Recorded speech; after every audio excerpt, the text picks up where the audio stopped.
Hey everyone, it's Peter Kerr from Daydream Nation, and today I have put together a special panel of guests. I've got Reed Little from the Contrarians, I've got Mike Ledano from Grab a Stack of Rock, I've got the metal dad himself, John Clauser from My Music Corner, and I've got, last but not least, Tim Durling from Tim's Vinyl Confessions. How are we, guys?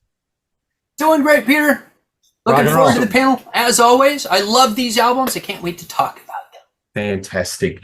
We are going to talk about two albums that have a connection. Ritchie Blackmore.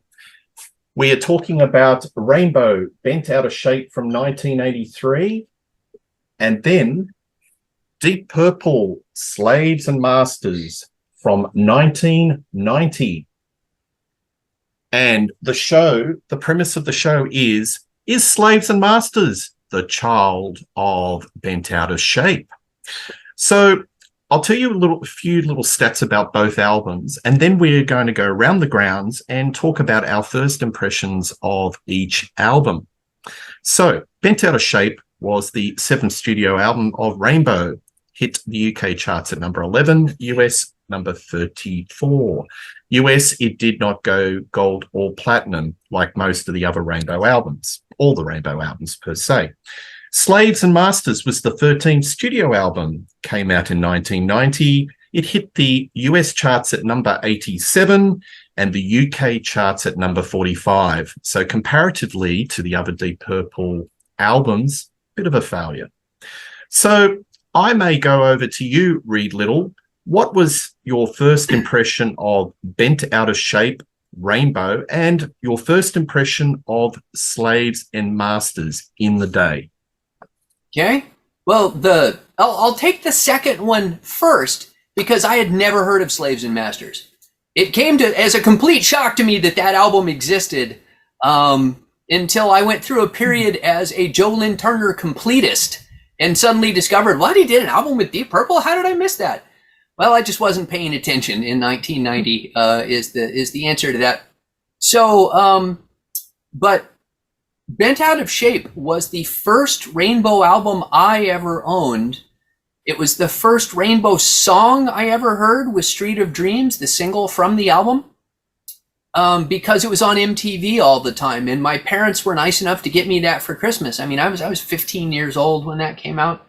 So I may have had some expendable income, but I didn't buy it. It was a gift. And I adored it. I loved it from the very first moment I heard it. I still love it. And I will defend it as my favorite Rainbow album. Yes, even over Rising, but that's because I consider Rising to be a Dio album, which is a bit of a cheat. Well, there you go. Mike Ledano, what was your first impression of Bent Out of Shape in the day, if any, and also Slaves and Masters? Unmute. If any would be the answer, because actually Bent Out of Shape was the last Rainbow album that I got a few years ago, the remastered edition on CD. And I don't think I knew any of those songs before.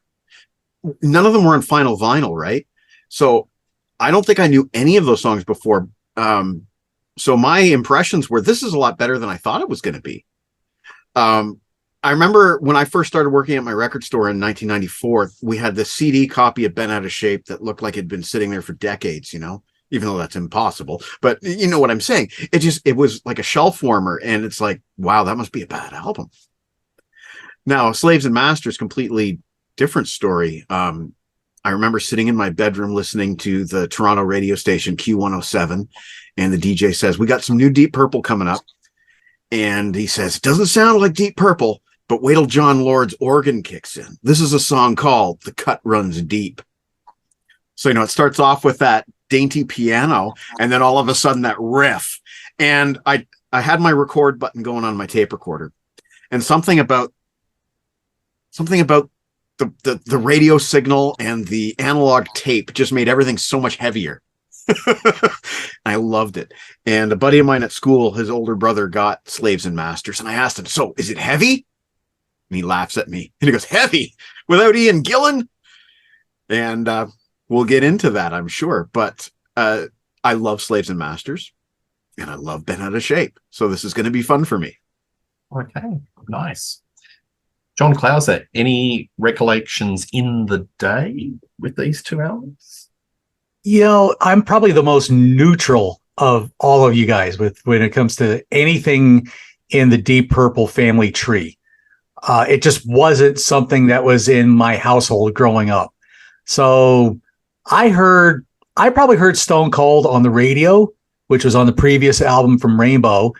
And then I would eventually write Straight Between the Eyes. And then I would hear Street of Dreams, probably on MTV or the radio. And I thought, well, it just seemed like it fit in with a lot of the other stuff on MTV at the time. So I really didn't give it much credence after that. I mean, it was okay. It was decent. I eventually would get, introduced to who Ritchie Blackmore was, eventually with Deep Purple, because by that point, Perfect Strangers was coming out. So the first time I can honestly say I listened to Bent Out of Shape in its entirety was probably this last week or so. So I am extremely new to this album. Slaves and Masters, same thing. Literally just heard it for the first time, probably within the last 2 weeks. And we'll go more into thoughts when we get into it. But yeah, I'm probably the most neutral of all of you guys when it comes to the Deep Purple family tree. So fantastic. And that's why it's good having you on this show as a fresh pair of ears and add a bit of context. Lovely. Tim, what was your recollections in the day with these two albums? Well, I don't remember Bent Out of Shape when it was new, because it was just a couple years before I really started paying attention to popular music. The first time that I ever heard anything off of it was not until 1992. I found this used the cassette called Masters of Metal Volume 1, and it was put out by a company called K-Tel, which is well known in North America, is putting out lots and lots of compilations. And it's actually a pretty good compilation. It had a lot of great songs on it. The Rainbow selection was nothing metallic whatsoever. And the reason I got up is because I forgot I had this single, Street of Dreams, some fancy hypnosis art. I believe this is recreated in the video. I think there are literally beds along here. They liked beds, didn't they? Because like that, 4 years later, they did but Momentary Lapse of Reason. And that's what the back of it looks like. Anyway, I liked the song, though. I liked the song. I'd heard Stone Cold. Now, that's one video that I do remember seeing on Much Music, Canada's MTV, a couple of times. Always liked the song. I liked Heaven Tonight by Yngwie Malmsteen. I think that Joel Lynn Turner sang on the only Yngwie Malmsteen album worth owning, Odyssey, even though I don't have it anymore. Harsh words, but I think that there were some great songs in there. I think there were a few good songs in a couple of the albums before it too, but anyway. And I do remember when Slaves and Masters came out, was not into Deep Purple or Rainbow. At that point, the only family tree I would have been following was, of course, Whitesnake, right? And I remember seeing the video to King of Dreams. I didn't really pay much attention to it, to be quite honest with you. Years like around 92, I started getting into a lot of 70s bands, and Purple was one of them. So Slaves and Masters was actually a CD you saw quite a lot for $2 or $3. And I remember picking it up, and I don't know what happened to it. So I had to buy it again for this episode. And so it's the first time I've heard it in quite a long time. My favorite Rainbow album is actually Straight Between the Eyes. Love that album. I'm much more of a commercial sounding Rainbow guy. I'm not a terribly goth individual, so I like their quote unquote pop period. I love Down to Earth, and I love the three Joel and Turner albums. I think that Straight Between the Eyes is my favorite of the three, but I do really like Bent Out of Shape quite a lot. It's not heavy in the least. It's got some great guitar on it, but it's not heavy. It's too permeated by an overall lushness, right? Yeah. So there's a lot of Slaves and Masters. But all right, well, maybe we'll save some of we'll save some of that up as we go deeper into the show. Thank you for that, Tim. All right, so this album I probably got very much in the day, and it was just a continuation of my love for Rainbow. And much like you, Tim, I love the commercial Rainbow, but I love the gothic Rainbow as well with the Dio. I've always said on record, Rainbow Rising is probably one of my favorite hard rock albums of all time, and I'll defend that to the death. But I love the commercial AOR sounding Rainbow. I remember purchasing that in the day on CD.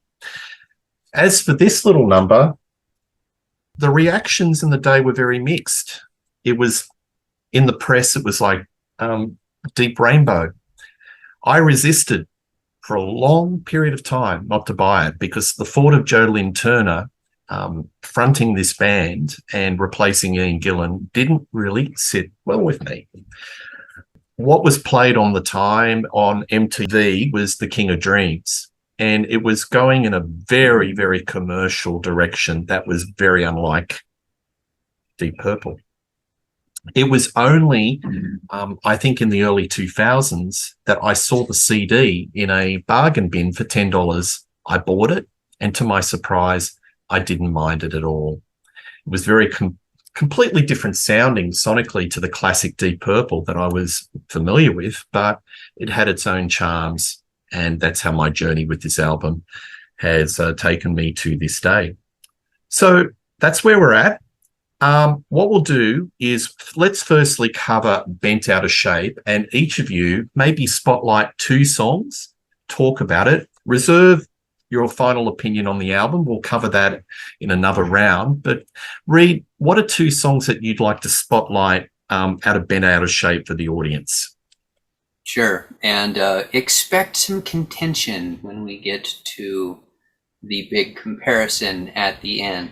Because I've already heard half a dozen things I'm going to contend against. But that's just foreshadowing. So 2 songs. I'm going to start with the single Street of Dreams. Now, and I'm going to start with a concept that I need to push back against right from the start, that this is somehow an AOR album. No. Street of Dreams is an AOR song, unmistakably. It's also, for lack of a better term, the wimpiest song on the album. If you listen to the rest of the album, Street of Dreams is mixed differently. I don't know exactly how to describe it. I don't know exactly what they've done to it, but all of the rough edges have been filed off. It's like every choice they made where they could have gone in an aggressive direction, it pulls back. In an aggressive song, when the guitars come in, the guitars push. In this song, in Street of Dreams, the keyboard is the main instrument. The keyboard carries the melody. And when the guitar comes in, it's actually soft, and he's playing behind the keyboard. So it's not aggressive. It's not in your face. It's not Ritchie Blackmore. It is unquestionably Blackmore's attempt to get on the radio. He had a little bit of success with some songs from Difficult to Cure and Straight Between the Eyes, Stone Cold being their closest that they came. And I know he was just making that final push. But the reductive description that you hear of this entire period is that Rainbow sounded like Foreigner. And I'm like, oh, no. And I'm nothing against Foreigner. But Bent Out of Shape has balls that Foreigner never put on vinyl. It is a great hard rock album, and it's got some great hard rock songs. But Street of Dreams, the one song that most people have heard from the album, is straight up, I want to get on the radio. This is my attempt to get a hit AOR. And it was on MTV, and it's what people heard. And I think that people that weren't looking for that from Rainbow, from Ritchie, just passed on the album because of that, although it got them some new fans. So that's one. But then I'm going to go to one of the more aggressive songs. Let's go to Fire Dance. So Fire Dance is, if anything, it's think of it as foreshadowing of Ritchie's later career, right? He's singing about a gypsy and a curse and this ritual and doing the fire dance, and he's playing this wonderful da da da da da da da da da da da da da. I mean, he is all over this thing. And on this song, the guitar is, it's not completely in front of the keyboards. The keyboards are very prominent on this album, very prominent. But it's at least equal to the keyboard, and they haven't filed off those rough edges. You can still hear the aggression. And Ritchie solos his butt off on this song. He plays all over this song. He's fiery, he's flashy, and I can just see this is the type of song that live, you know, Ritchie liked to pick a song and just go off on it. And this to me is, it would have been one of those songs he's just energized and he's into it, and he would just like wave the rest of the band off and go for it. And I do not have a live album from Rainbow in this period. I have one from 1981, which was just before this came out. So I don't know if that's how they actually did it, but I see that in my own mind. But these great mystical lyrics. Joe Lynn Turner maybe isn't as well known for being a big mystic as Ritchie Blackmore, but he is deep into that stuff, spiritualism and seances and all of that kind of stuff. If you ever read any interviews with him, he's a true believer, folks. And he puts all of that into the lyrics on this song, and I think it's brilliant, and I think it stands up to anything that Rainbow ever did. Yeah, I've actually got a bootleg video of Rainbow live in Budokan, which was one of their very final concerts before Rainbow was folded up and Ritchie joined Deep Purple. The versions of this album, some of the songs are just so much more aggressive and punchy. So live, he's on a different sphere.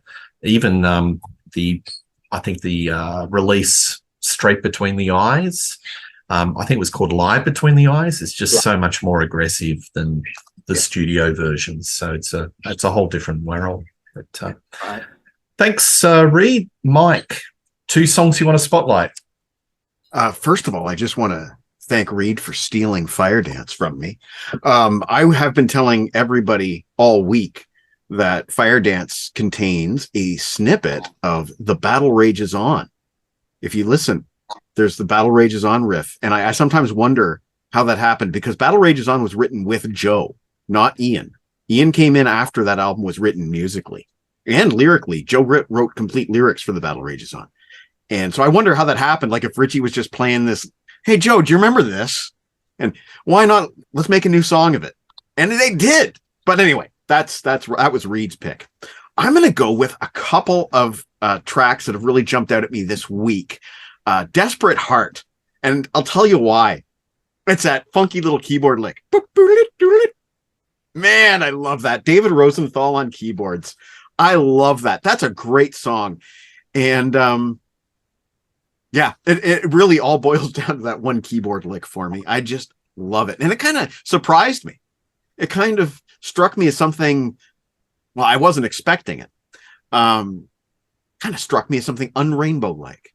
But then again, you know, David Rosenthal, he's not Don Airey, and he's not any of the other guys who played keyboards. He's a different voice. He's a different influence. And that's great. I also wanted to spotlight, which one was it? Darn it all. Make Your Move, the closing track. Make Your Move, as I've been telling everybody who would listen to me this week, contains a melody from an unreleased Deep Purple song from the Fireball sessions called Slow Train. And this is a song that was lost for 2 decades. And then it was finally discovered and released on the 1996 Fireball Special Edition. And there's a melody in there. And that melody is recycled in Make Your Move. Much better, I think, actually, in Make Your Move. There's a reason Slow Train went unreleased. I mean, it's Fireball. That's a heck of an album. But check out that special edition of Fireball and listen to Slow Train. Listen for that melody, and it's right there in Make Your Move.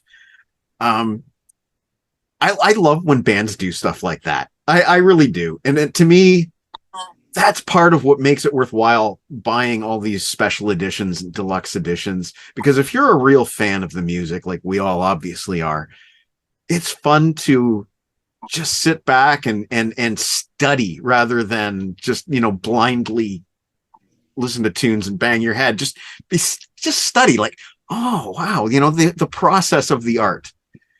And, the genesis of a song, or in this case, multiple songs from a single germ, love it. So yeah, those are the two songs that I'd like to spotlight, and leaving lots of great ones for you guys. Nice take. And Ritchie's one of the great rock recyclers. He recycles himself a lot. Anyway, JC, two songs. All right. So if anybody watched my Wasp Wednesday series, they all know that I was really focusing heavy on the lyrics of a lot of those songs. But what I'm going to talk about here is the two instrumentals. So I'm going to completely switch things up on you. Anybody there? That's the slow blues Ritchie Blackmore style. Man, that was a nice ride to listen to. Just listen to Ritchie just kind of throw his licks in there and just wail, but in a nice slow blues style. I was like, I can get on board with this. This was really, really good. And it was just nice to hear that Blackmore sound really throughout the whole album. But anybody there, I like that slow blues style. I thought it was great. And then Snowman, very moody instrumental based off the Walking in the Air song. I just felt like I was listening to some like odd take of Shine On You Crazy Diamond though at some point. I felt like that kind of influence was in there somewhere, but I still felt it was still a very nice little moody instrumental piece that would eventually go into Make Your Move, that would kind of wake you up from the slumber of that nice relaxing instrumental before Make Your Move kicks in. But so that's what I was going to highlight, just to switch things up from me always talking about lyrics. No, wonderful take, John. And anybody there was nominated for a Grammy. People, yes, it was. May forget about that. And I love the searing Blackmore guitar lead break in Snowman where it comes in. Wonderful. Yes. That's one of his best breaks on this album. All right, Tim, two songs. What do you got? Mike, isn't it great that our buddy John has a song named after him, Snowman? I'm gonna have to bug him about that later. Yeah. Yeah. First of all, I really wish I had the 8-track of this, so I feel lacking here.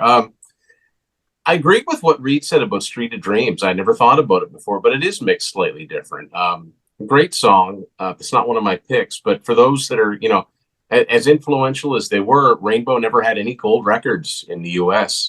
They just weren't that successful. I think they did okay on the road, but I think there was a period where you could sell 200,000 or 300,000 albums and still have a bit of a career. It was just a totally different thing.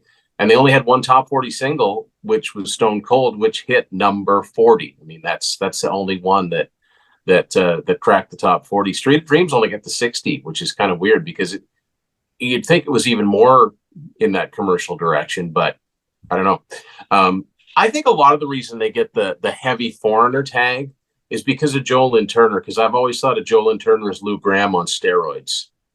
Like just a naturally great bluesy tone, but a little more hard rock. As far as the songs I'm going to pick, it might seem predictable, but I am going to go with the first two tracks on the album. I like the opener, Stranded, quite a bit. And even though it seems to go da-da-da, da-da-da, Stranded over and over again, I don't mind it. It's not that mind-numbing repetition. You're just like, yeah, I like this. And the other single from this album, Can't Let You Go, I think is incredible. I really, really like that one. And it's not mixed as smooth as Street of Dreams, oddly enough, for a single. But I think it's really, really good. It had a video, too. I think this is the one where Joe's a vampire or something. I don't know. Kind of weird. Street of Dreams had the hypnotist in it, I think. And I'm kicking myself to this day because I had a chance to buy the single of Can't Let You Go, which is a picture disc that was shaped like Ritchie's Strat. I should have paid. It was like $20, but I should have bought it. It just looked really cool. Now Mike's got it. Here it comes. There we go. Oh, no. Just have a regular 12-inch. Yeah. Okay. But there is does have live. That's cool. There is. I always get worried, Mike, when you turn around and pop something out. Yeah, I think the body of the guitar is the actual record, but it has a neck coming out of it. It just looks really cool. But yeah, I really like those two songs. I think they start the album off great, but I agree with everybody's choice. Fire Dance, yeah, that's got some really cool Blackmore Lake. Oddly enough, this copy I have was a radio station copy. I bought it at a record store.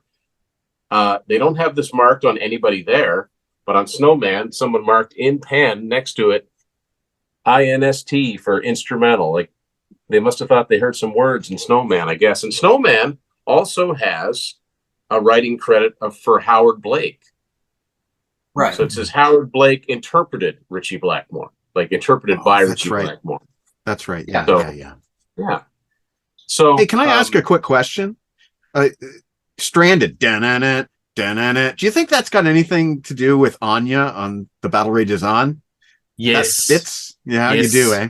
So yes. that's three. That's 3 songs. I think, yeah, Ritchie Blackmore, if you think about all of the songs that he has that kind of use the same pattern, like, Smoke on the Water being the most popular one, like Man on the Silver Mountain, da, da, da, da, da, da, da, all night long.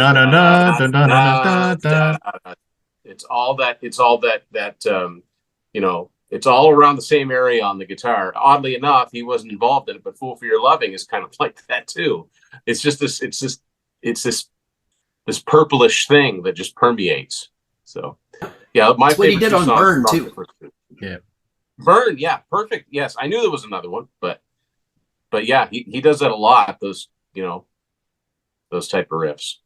Rock will eat itself, Tim. Rock will eat itself. Yeah. Recycling. I'm going to pick some songs that have already been covered. So first one, Desperate Heart. I love that Edge of 17 guitar line. I think it just drives it along. And I think it's a perfectly fully formed song that should have been played on rock radio. It's a bit of a head scratch why that wasn't. I'm going to say this band is kind of very accomplished. Like David Rosenthal is Billy Joel's keyboardist, and you've got to be a very accomplished and Chuck Berge as well. So both of those 2 members of Rainbow went on. You don't play with Billy Joel's band if you're not. Yeah, you haven't got the chops. So I think the only problem that I have with a lot of these albums is Roger Glover's production. I'm not a big fan of Roger Glover as a producer. I think that it's always a little bit mid-rangey, and I've got issues with Slaves and Masters, which I'll talk about. But I think if they got a different producer, even a Martin Birch, it would have been a better sounding album. But that's one of my gripes with this album. Street of Dreams. I'm going to choose that because I think Ritchie is a closet pop fan. Ritchie loves ABBA. Ritchie has covered Russ Ballard. This is the logical progression of Ritchie's love for pop music and to get played on radio. And it had all the elements there. It's got a wonderful hook. It's just a hooky piece of pop confectionery.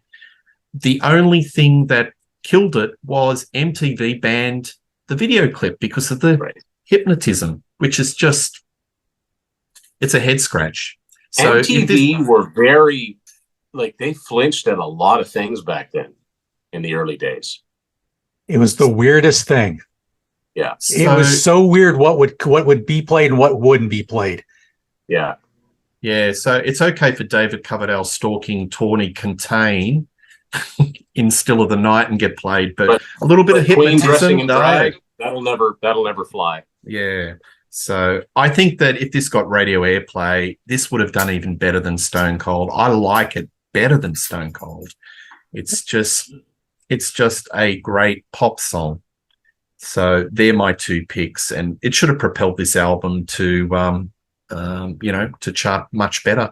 And I think if they did the certification, Tim, of Rainbow albums, I'm sure that Rainbow Rising must be gold by now. I would think that Rising and maybe Straight Between the Eyes and Bend of the Shape would have to be close to gold by now. It would probably just be those 3. Maybe the first one because of Man on the Silver Mountain, but yeah, it's surprising the none of those albums are certified. I don't know. Yeah. I think Universal lying to their artists about, losing their tapes to fire. We talked about this with Y&T. I think they owe all their artists. you know what? We'll go back and see if any of your albums certified. We'll let you know. Yeah, absolutely. And with Rainbow, it seemed that they were a bit of a draw card on either the East Coast and the West Coast of America. Like they sold out Madison Square Gardens on the Straight Between the Eyes tour. They did a co-headline with Scorpions, but they were still a major draw card. But I had Joe B on my show, and he saw Rainbow, and he was in the Midwest, and he reckons it was the lowest attendance show that he's ever seen. It was in a basketball court. It was only less than 1,000 people. Some of these bands was right up. It's interesting. Like even artists like Sammy Hagar, there were pockets, right? There were pockets where they were, and then there were other places where they couldn't get arrested. And I'm pretty sure that Live Between the Eyes was filmed in San Antonio. I think is where that was filmed. Yes, it was. And yeah, Scorpions were on Blackout. I mean, they were that was a platinum album. So yeah, it's just funny that, that Rainbow just seemed to be, everybody knew about them, but not everybody went to see them, and not everybody was buying the albums. Yeah, absolutely. Last thing I'd like to say about Band Out of Shape. Do you guys think that's Jolyn Turner on this single? Because I think it is. Oh dear. Looks like a mannequin. Yeah. I don't know. I'd say that's a mannequin. That would make it perfect for JLT. Yeah, we'll start. Yeah, it would. We'll start an urban myth. That's Jolyn Turner. Okay, you heard it here first. With the Pink Floyd The Wall mask thingies on when they're in the kids thing. Yeah. Joe Lynn, if you're watching, that Reed said that, not me. Slaves and Masters. Let's cover that. So, Reed, 2 songs from Slaves and Masters. What have you got? Okay. So it's really going to be impossible for me to talk about this album without covering some Slaves and Masters versus Bent Out of Shape material. I'll try and keep that, most of it, for the big discussion at the end, though. But I'm going to start off with the very first track, King of Dreams. Now, for one thing, because I think it's one of the best songs on the album. I think it's catchy. I think it's danceable. I think it's a great song. What I don't think it is Rainbow. I think the idea that this album is deep rainbow is deeply flawed. We'll get into that later. But this song has way more in common with Perfect Strangers or Knocking at Your Back Door or Bad Attitude than it does with Street of Dreams. And I think people get caught up on the fact that it's Jolyn Turner singing, and it sounds, King of Dreams, it sounds like Street of Dreams, it must be the same song. Well, it's not. It's not even freaking close. It is so stereotypical of Deep Purple in the 1980s. I know it's 1990, but for all intents and purposes, an album put out in 90 was still recorded with the 1980s mentality, right? So this song could have been dropped on Perfect Stranger or The House of Blue Light, and you wouldn't have said a thing about it being out of place. The difference, obviously, is that you've got Jolyn Turner instead of Ian Gillan. Now, Jolyn has a very different vocal style. He does very different melodies, and he does different lyrics. And I refuse to even entertain the fact that he does worse lyrics than Ian Gillan, because Gillan is, let's say charitably, a highly variable lyricist. He has some brilliant lyrics and some complete crap.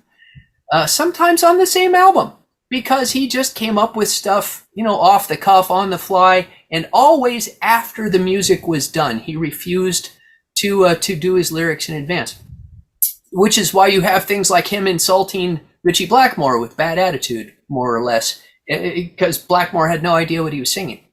Anyway, Street of Dreams is a fantastic song, but it has that stereotypical 1980s Deep Purple Jaws opening. It's that's just how they opened albums in the 1980s. And immediately, I'm sorry, this does not sound like Rainbow. I love Chuck Berge's drumming. I love Rosendale's keyboard playing, but Chuck Berge does not sound anything like Ian Pace. And Rosendale does not sound anything like John Lord. And the first thing you notice when the drums kick in is it swings. There is no swing on Bent Out of Shape. Slaves and Masters swings from start to finish because that is the type of drummer that Ian Pace is. But on top of that, Joe Lynn Turner is a melody guy. So he produces this great vocal melody. Now, maybe he could have chosen a different lyric. I wanted to say, I remember King of Dreams has a story to it, and in the back of my head, I was thinking that it's actually a shot at Ian Gillan, but I don't remember the quote that I read where Joe Lynn Turner was talking about it. Yeah, okay. The line "real smooth dancer." That's the one. Refers to Smooth Dancer from Who Do We Think We Are, which was a shot at. Yeah. So that's the truth. Yeah. So, Ian would have come up with different lyrics. I said, I'm not saying better, just different. He would absolutely have done a different melody, but I love the melody and lyrics of this song. What I don't like is that on this particular track is the track on the album that Ritchie plays the least on. He's really sitting back and letting John Lord take the rhythm, and he just sits out until it's solo time. I mean, he's doing little stabs and he's playing some E notes, but he's not really involved until solo time.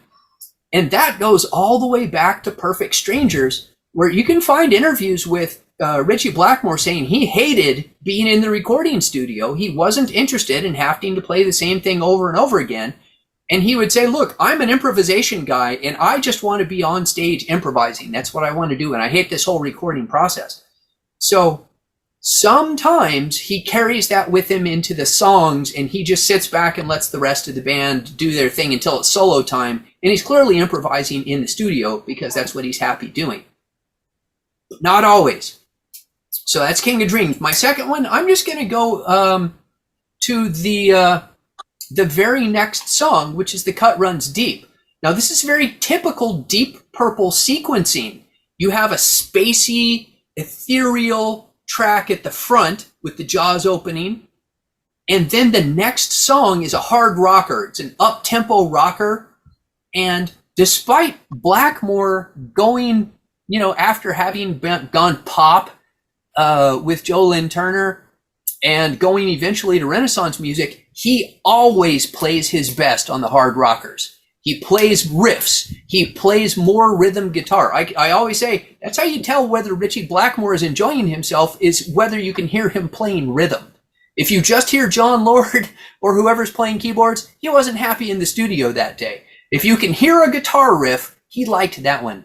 And it's always the upbeat rockers that he is really digging into. And on this song, it's not the most complicated thing he ever played, but it's great. It's powerful, it's loud and proud, and it's good old Deep Purple. Very good. Thank you very much for that, Reed. Mike, 2 songs. What have you got? Well, you know what? I'm having a hard time picking, but I love Fortune Teller, and I want to make sure I get Fortune Teller in. I think it might be my favorite song in the album. This album has like 3 ballads on it. Ballad heavy, but I don't care. Love Fortune Teller. I think this is a very bassy kind of album. Roger Glover seems to be kind of like really holding down the fort on tracks like Fortune Teller. And King of Dreams, there's a lot of, I don't know if that's bass or synth bass or whatever it is that's really driving that song, but there's a lot of that on this album. And Fortune Teller's like that. And then Blackmore's just kind of hanging back with that. Bam, bam, bam.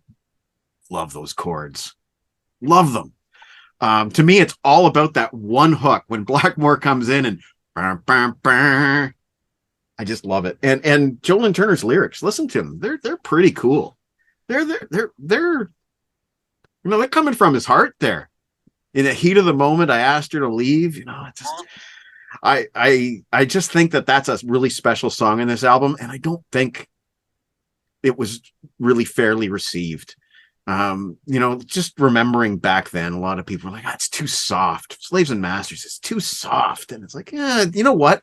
It might be soft, but What's too soft, you know? And obviously they went in a completely different direction with The Battle Rages On, which again was written with Joe. Those songs were intended to be sung by Joe Lynn Turner. I recall an interview with Ian Gillan where they were talking about the song Time to Kill from The Battle Rages On. And apparently Blackmore hated his lyrics. He's like, do you have to use the word kill? Can't you just use the lyrics and melody that Joe wrote? I get a sense there was a lot of animosity between Joe and Ian, because I have a magazine back here that Tim Durling will remember from back in the 90s, Meat Magazine, Metal Events Around Toronto, Meat Magazine. They had an exclusive interview with Joe Lynn Turner. And in this interview, he says, you know, when I joined this band, the guys told me, this is the first time we've had a singer. And Joe says, I responded, well, what about Ian Gillan? He's a singer. And then Deep Purple replied, no, he's a stylist. And Joe says, oh, a singer versus a stylist. I see what you mean. They're two completely different things. And I'm just like, this is really bitchy of him. And have you guys seen that Coverdale one? And Hughes. Right. Like anyway. And do you guys remember that VHS that came out around the time of Slaves and Masters? And Joe Lynn Turner was very adamant. I'm not filling Ian Gillan's shoes. I'm making my own footsteps. And he made the little motion, you know? Yeah, wasn't it called Heavy Metal Pioneers? That's it. Yes. That's the one. And it's a great VHS. It's great. Anyway, I just got the feeling that Joe Lynn Turner was coming at this from a very defensive position in the first place. But all of that, the album is stronger than the bitchiness, you know? My second song, I'm going to have to go with the last one, Wicked Ways. And back in the 90s in Canada, 80s and 90s, you could rent CDs just like you could rent a video. And I was at the cottage one weekend in late 91, and I went to the video store, and there were Slaves and Masters. So I decided to rent it. Took it back to the house, hit record on my tape deck, and copied it. And my dad walked into the room during Wicked Ways. And there's a lot of orchestra on Wicked Ways. Some really great stuff, you know. Lord was so good at incorporating strings and whatnot into it. And that's got to be real strings, I would think.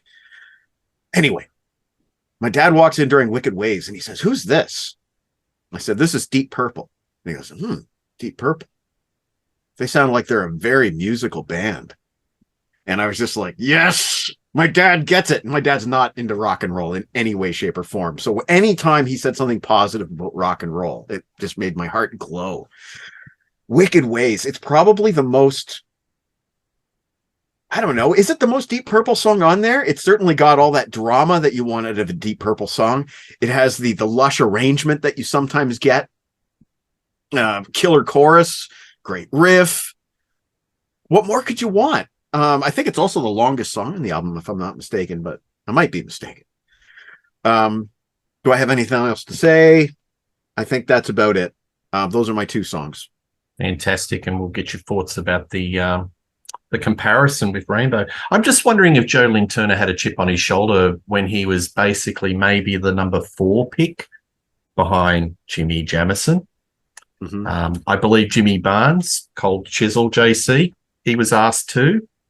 There are a few singers that were asked to, sing for Deep Purple, and JLT was kind of down the list. So maybe he came in with a little bit of aggro.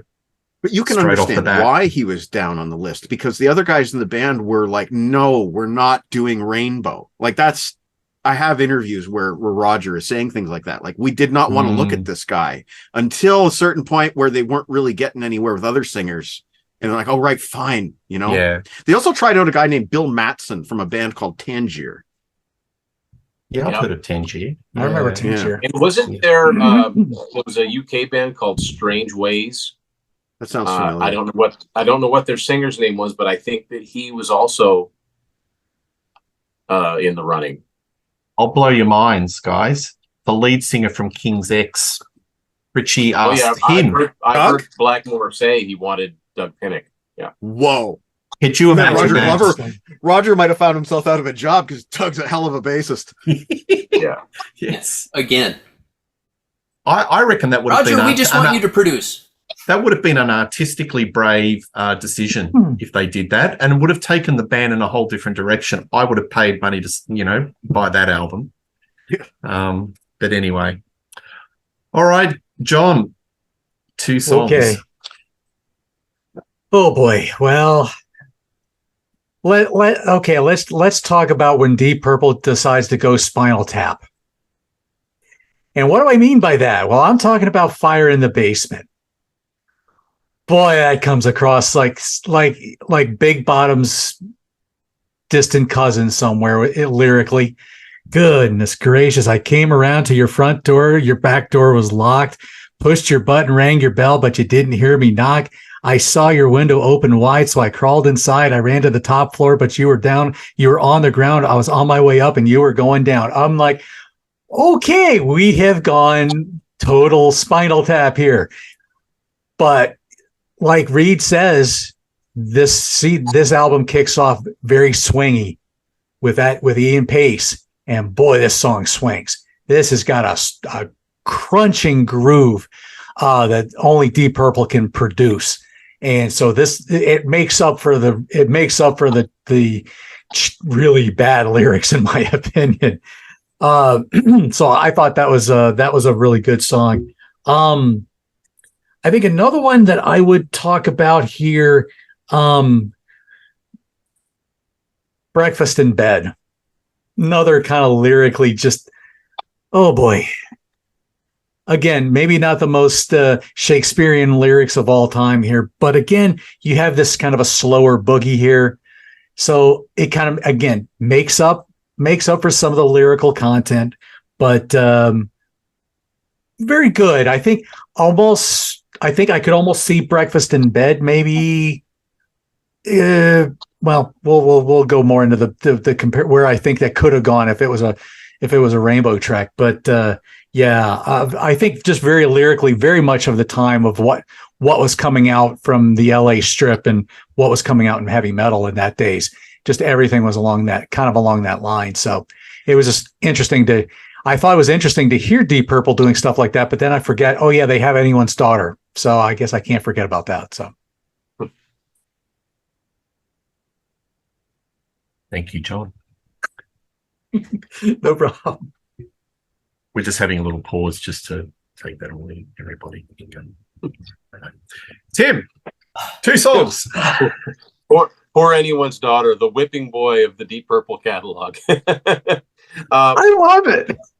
I want to say that I think it's cool they're using the Perfect Strangers Deep Purple logo on the.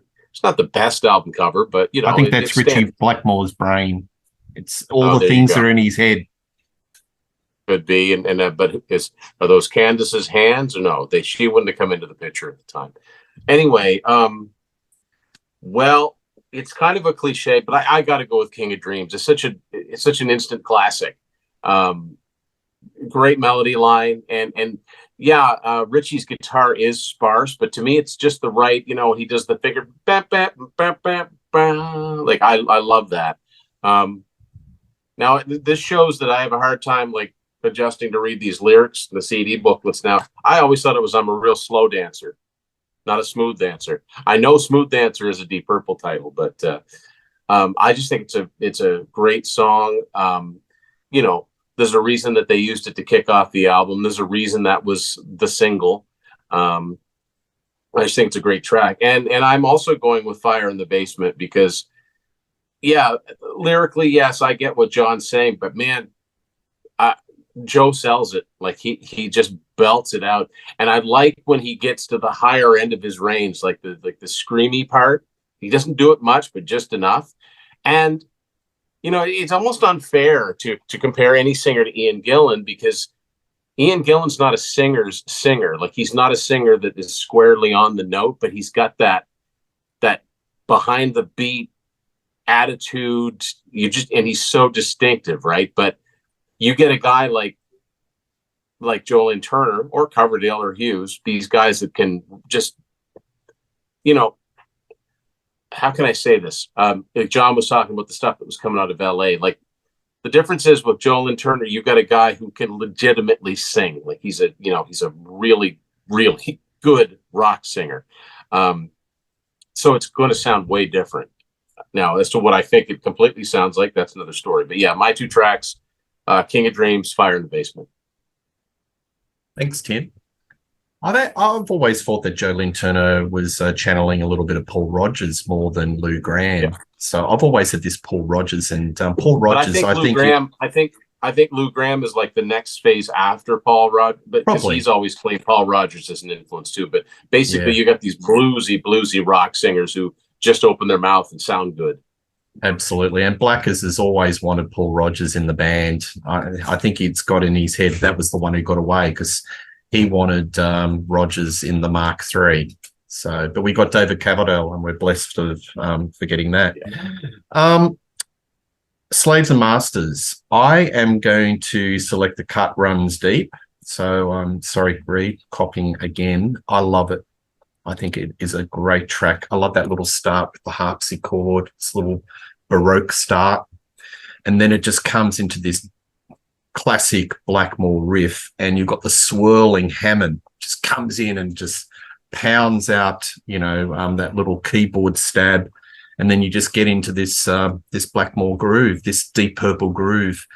I read stories just talking about Ian Pace and, how his drumming swings. I read a story that Ian Pace was playing against a click track. And there was, I think it was a little bit nasty against Blackmore, that Blackmore had asked Ian Pace, for the purposes of this album, the great Ian Pace, to play against a click track. I'm just wondering if you fellas have heard that. I think that's just mind-boggling. I haven't heard that. Surprise me, no. But I think it was a sign of the times where there was a mentality everything had to be just perfect. Yeah, right on the beat, right to a grid. But asking one of the great metal drummers, because I just love Pacey's drumming. It's very organic. To play against a click track, that's insane. Be like asking John Bonham to play to a click. Impossible. I wonder if the album was like recorded or mixed digitally, and that had something to do with the reasoning, because that was popular to, I don't know. Maybe. Well, yeah. I have a newer CD, so it doesn't say DDD on the back like they used to, Yeah. Well, that's a little segue, because my beef with this album, again, is Roger Glover producing. It's very clinical, dry, a little sterile. It is very much using the tools of the day. And that kind of is a little bit of a detriment to the songs. But getting back to the songs, I love The Cut Runs Deep. And the other song that I'll champion is a ballad. I love Love Conquers All. I think it's Joe Lynn Turner's finest vocal performance. It's subtle, it's tasteful, and Ritchie does a wonderful slide guitar that matches the song. What I like about Ritchie's playing on this album is that he plays it very tastefully. He doesn't let his playing dominate the song. The song is numero uno, and his playing services the song. And effectively, say from 1980 onwards, when he was getting into this, album-orientated rock or American-orientated rock, he was stepping back on the pyrotechnics in the guitar comparative to the Dio-Gothic years, and letting the melody, the song, take the day, so he could get played on radio. That's what I like about Blackmore's playing on this album. It's restrained, but it works within the confines of the song. So that's my two songs. The Cut Runs Deep, Love Conquers All, but there was just so much negative press, folks. I remember reading Q magazine in the day, 1 star. Rolling Stone magazine, 1 star. Everyone was just putting crap on this album, Deep Rainbow. And, there are some people that the common narrative, if it wasn't Ian Gillan in the band, it ain't Deep Purple. I think that this band was suffering a lot. The tour sales, the ticket sales in America were really poor. Think of 1984. They were the second highest grossing band behind Bruce Springsteen. They were running on the fumes of the reunion. They were just touring big theaters, big arenas. And then in 1990, playing Radio Music Hall, playing 5,000 seaters. I think they did a little bit of a run of tours around Eastern Europe. You see there's a lot of footage on YouTube. But yeah, they just couldn't sort of sell this album because of the negative press. Deep Rainbow. So that's a segue to the last part of this show, folks. Let's talk about what are the connections between these albums. Do you see a little bit of a segue between Bent Out of Shape and Slaves and Masters? Is Slaves and Masters Deep Rainbow? And maybe your final views on both albums. You like it, you don't, and where you sit. Reed. Okay. Well, let's start with, is it Deep Rainbow? And I have to say, no. I hate that entire line of thought. It pisses me off when people are like, this is the one album. And there's another very popular YouTube channel whose name I will omit, but it is something like Being on an Ocean of Calm, where it has been said that this album is one step too far. And I'm like, look, if you liked Mark III Deep Purple, it is so much more divergent from Deep Purple than Slaves and Masters. If you liked the Tommy Bolin album, it is so much more divergent from Deep Purple than Slaves and Masters. Slaves and Masters is 4 of the 5 members of Deep Purple Mark II.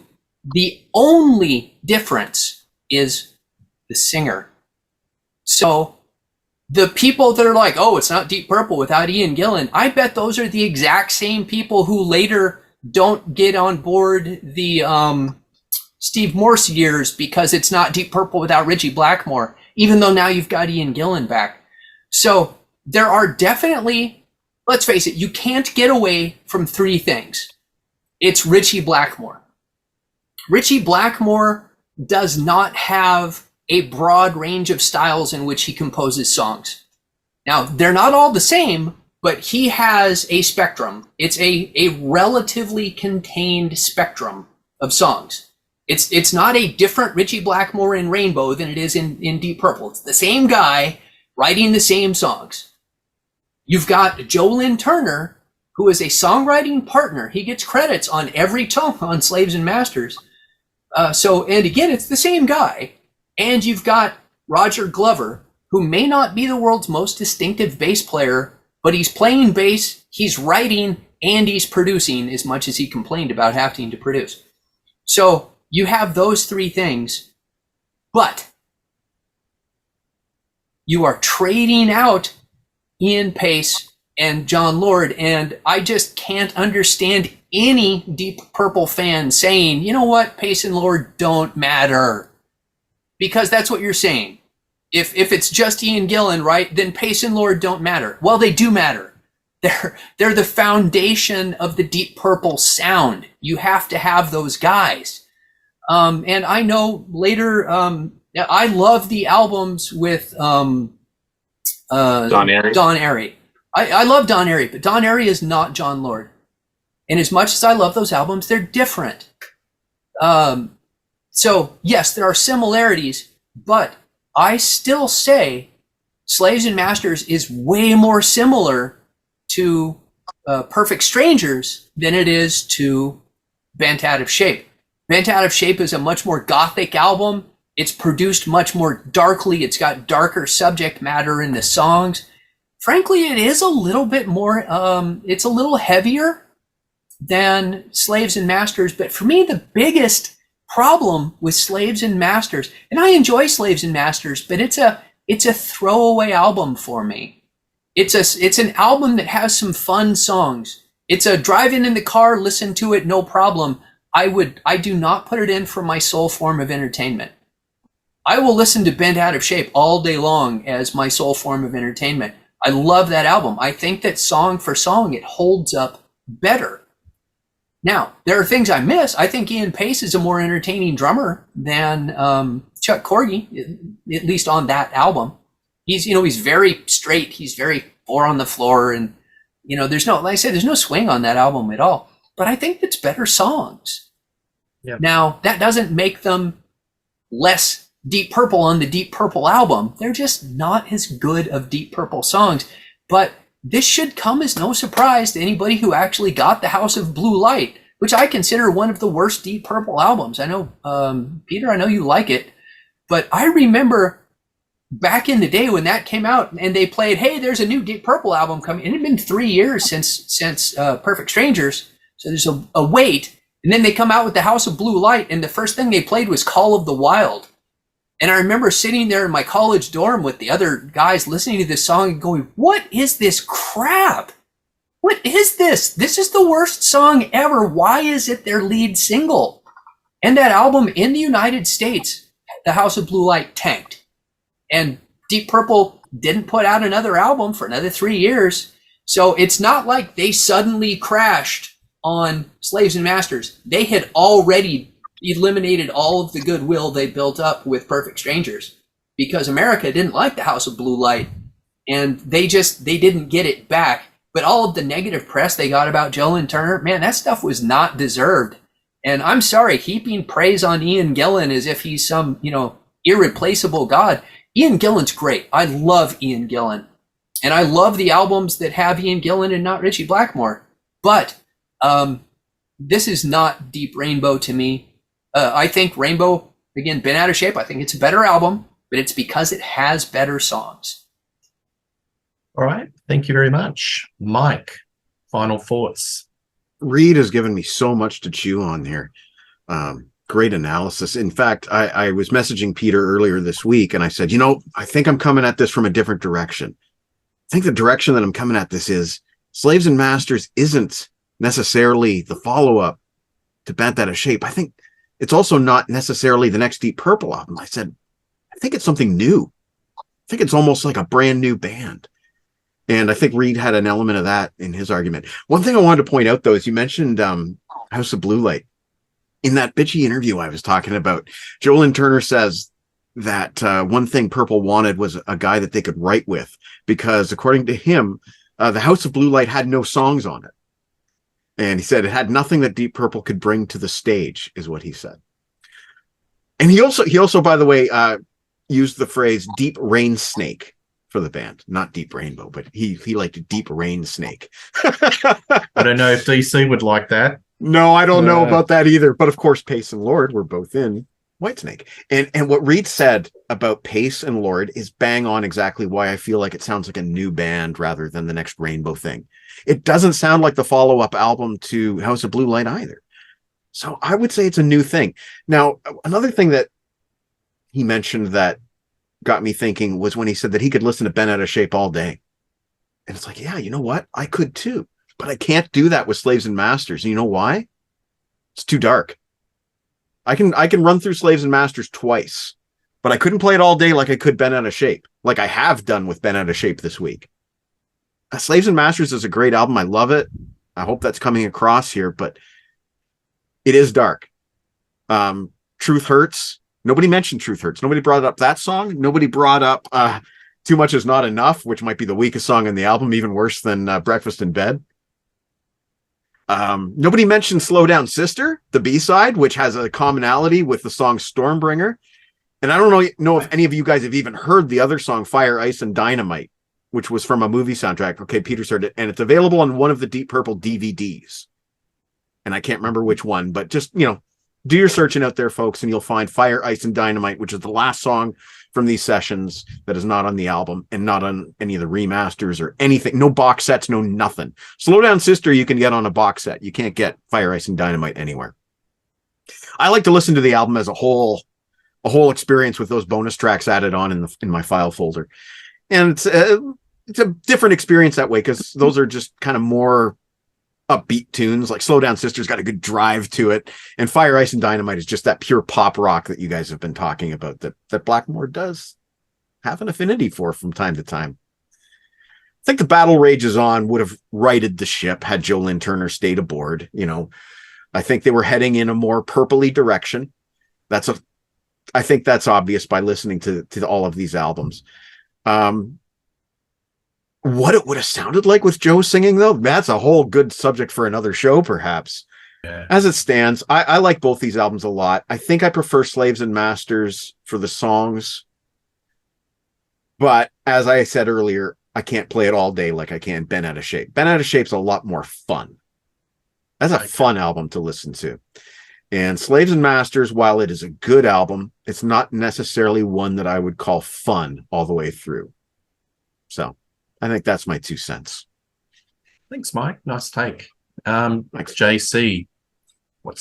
Well, again, reminding you, this is coming from somebody who didn't grow up in the Deep Purple family tree. So when I was listening to these, like Bent Out of Shape, the first thing that came to my mind was and sorry, Reed, because I know you've already made this comparison, but this is just what I thought when I was making my impressions. It just sounded like to me if Foreigner and Deep Purple came together and had a kid. To me, that's what Bent Out of Shape sounds like. That's just my impression. That's before I read any reviews and before I read anything about it. That's honestly what my first thoughts were.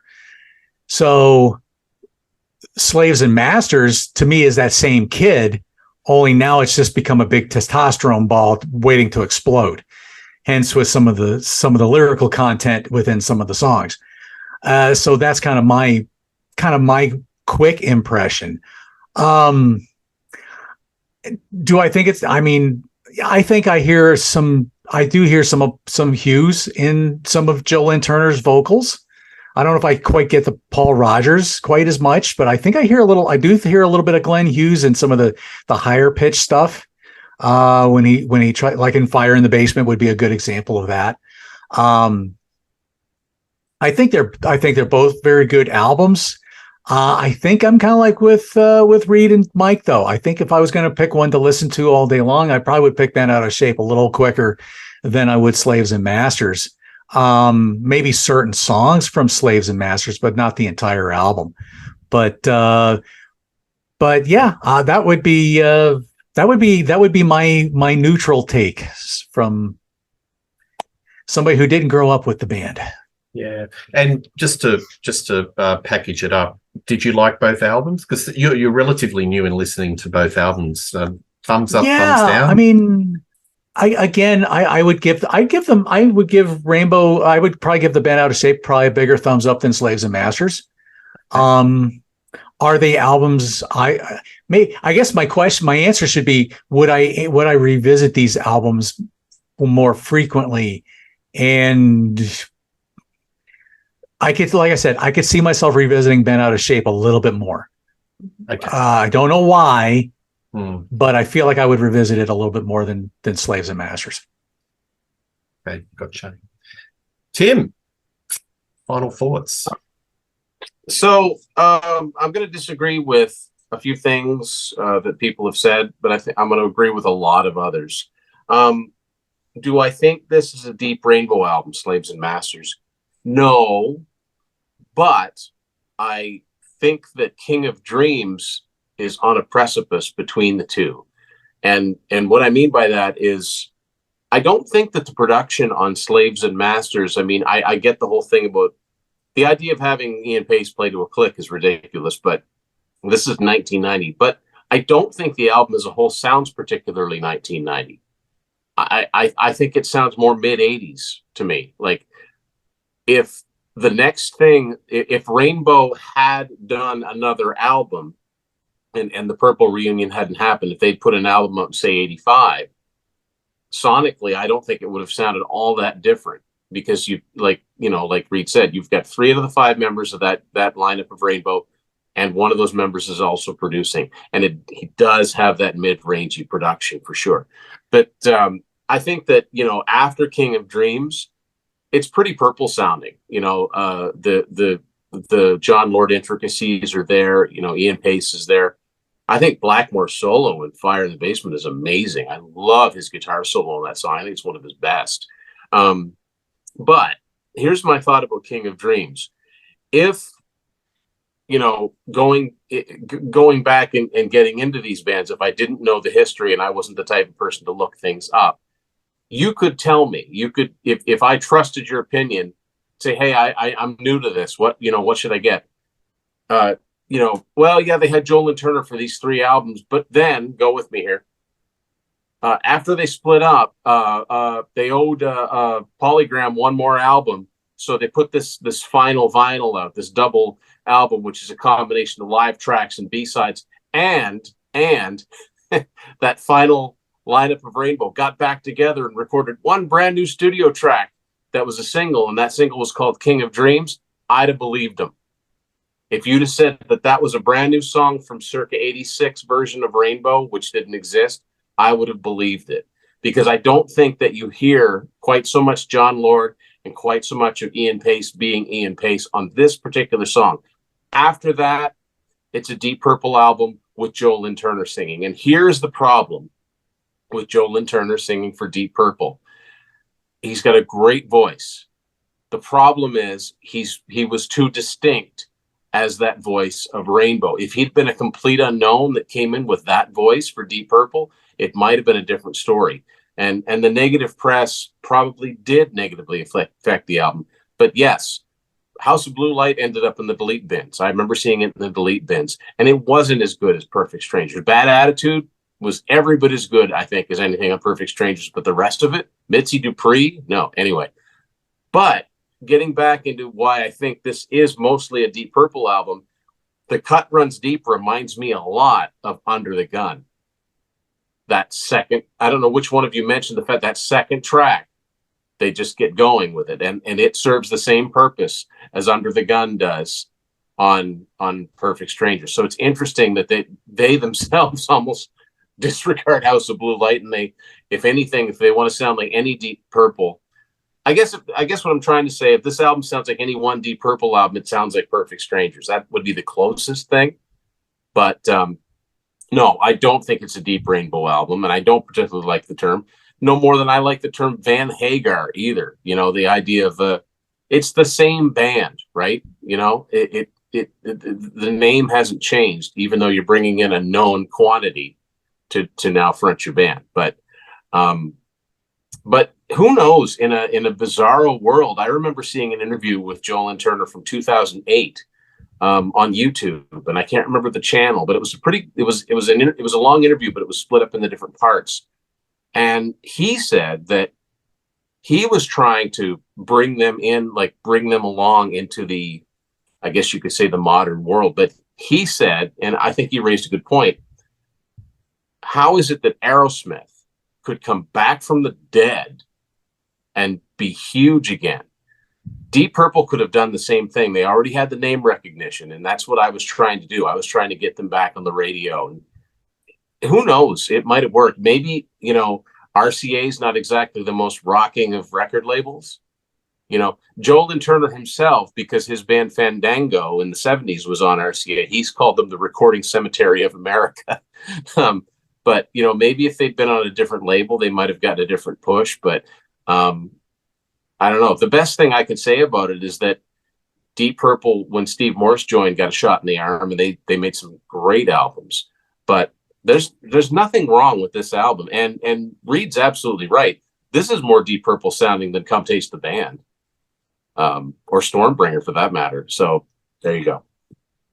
So no, I do not think it's Deep Rainbow. If I had to choose between one on a desert island, I hate to not stand up for this because I do like it, but I am going to have to go with Ben Out of Shape. Thanks, Tim. Great take. Thank you for that. Just a couple of things a few points. RCA were terrible label. Aerosmith had Permanent Vacation, and they followed it up with Pump. Deep Purple had Perfect Strangers. They followed it up with House of Blue Light, which was a dud in respect of not getting commercial airplay, not getting traction. I think that's the difference between Aerosmith and Deep Purple, that follow-up album. And it should have come out in 1985, not 1987. 3 years is a long time back then. And I think you only get one chance. If you stuff it up, it's gone. And for Joe Lynn Turner to come in 1990, the winds of change were fully versed in the music industry. Grunge was just around the corner. Guns N' Roses were ruling the day. Aerosmith had a bit of a wave. this album, Slaves and Masters, was kind of out of step sonically with what was popular in the day. And I think if you went up to a music fan and said Deep Purple, they'd think, oh, that's a bit old hat. Another thing I want to talk about is Perfect Strangers, to me, is a very classical 1970s album. To me, it doesn't sound modern. So I don't think I can correlate Perfect Strangers with Slaves and Masters. Slaves and Masters, to me, is very glossy. The production's very sterile. It's using the production techniques that are very now 1990. Perfect Strangers, to me, sounds very much of a time capsule of a 1970s album, but recorded in 1984. But getting back to these two albums, Bent Out of Shape, love it. It's probably neck and neck between my favorite JLT sung album with Rainbow. Straight Between the Eyes is probably just a hair above, but I just think it's got better songs. Well crafted, the musicianship is great. Blackmore's really a little bit of fire in the belly, whereas Slaves and Masters, where I like the songs, but I think the production really lets it down. It's very sterile. This whole thing about Ian Pace and the click track, I just can't get out of my head. It's just a little bit mechanical. And I know Blackmore's playing is very much restrained and within the song, but I'd like a little bit more fire in the belly. Interesting, when Ritchie Blackmore was interviewed as to what are your favorite albums that you've recorded with Deep Purple, In Rock, Machine Head, Burn, and then he says Slaves and Masters. He really loves this album a lot. So I don't know whether it's rose-colored glasses, but he seemed to have a bit of a connection with Joe Lynn Turner. I think they had a lot of, and he said Joe Lynn Turner was the nicest person that he's had a professional career with. A bit disappointing that when Rainbow had that final hurrah at the O2 that they didn't get Joe Lynn Turner back. That would have been a nice little sort of. That was Blackmore being that contrary old curmudgeon, because that was not Rainbow. I was just listening to that album today, the Birmingham album. Ronnie Romero's great. He's a great singer, but he had no pedigree, and none of the other guys in that band did either. Plus, over half the tracks in that album are Deep Purple. And Tim, he asked Glenn Hughes to play in that band. That's how contrarian can you get? Wow, I didn't know that. But speaking of which, Joe Lynn Turner was ready. Yeah, where can people go to watch a discussion of Joe Lynn Turner and Glenn Hughes? Rock Daydream Nation Turner project. Oh yeah, that's right. We did a whole show on that. Check that out. It's a great show. Yeah. All right, so just to wrap it up, I prefer the Bent Out of Shape album, but I do like Slaves and Masters. It took a long time to gravitate to it. I think the songs are nice. And I've got to put on record, I can't stand the album after it. I call it The Cattle Grazes On. I think that's a really tired album. The Battle Rages On. We could do a whole episode on that, guys. It's just terrible. Anyway. That's what Turner calls it too, by the way, The Cattle Grazes On. I don't know if you stole that from Turner, but that's what Turner calls it. I actually stole it. Thank you. I agree with you, Peter. I agree with you. It sounds tired. Yeah. Anyway, it seems like if we were having an album battle, folks, I think everyone seems to gravitate to Bent Out of Shape. So that seems to have had the thumbs up. And there is some admiration for Slaves and Masters. It's not the total flop that the critics had said in the day, nor Deep Rainbow for that matter. So there we have it. Fun discussion, guys. Thank you very much for coming on the show. Read Little from the Contrarians. See him on all the shows. Rock Daydream Nation too. We've got plenty of shows coming up. Mike Ledano, Stack of Rock. Love your show. Metal Dad, John Clauser, My Music Corner. Love the Armored Saint show. Please check that out. And Tim Durling. I think he's got a little book coming. Tim, it's not coming. It's here. The Second Coming. Here we go. There it is. There we go. I've just done a show with Tim about his book that'll be coming out in a week or two. That was a fun chat. Putting him under the griller, got the spotlight out, asking him some tough questions, and talking Peter about well, it's about darn time. It's about darn time the somebody sweat was pouring off Tim's questions. The sweat was pouring off Tim's forehead. I was like the guy from Airplane, you know. No, and Tim's Vinyl Confessions. Please check that out. Please like and subscribe to Rock Daydream Nation. Tell us what you think about these two albums. And one thing's guaranteed, we will get this super panel and we'll talk about some rock topic very, very soon. See you later and cheers.